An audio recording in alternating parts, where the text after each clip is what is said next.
ये मोटरसाइकिल खरीदार है जो तो गाड़ी तो चेक कर रहा है। चेक करने के बाद वो उसके से बातचीत कर रहा है और अपनी प्राइस डन की है उसने। अभी खरीद फरोख्तकार जो है वो उससे एडवांस का मुतालबा कर रहा है, बयाना ले रहा है उससे। और जब तक कस्टमर जो है कह रहा है मैं अभी देता हूँ, क्योंकि उसके मामू जो है नमाज़ पढ़ने गए हैं, नमाज़ पढ़ के वापस आते हैं तो वो फाइनल करते हैं। इस तरह ये बातचीत चल रही है और ये सौदा भी डन हो चुका था। जब मेरे आने से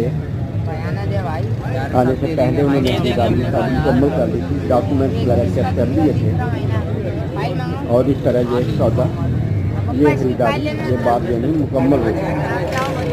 अगर लाइक पसंद आए तो लाइक कर दें।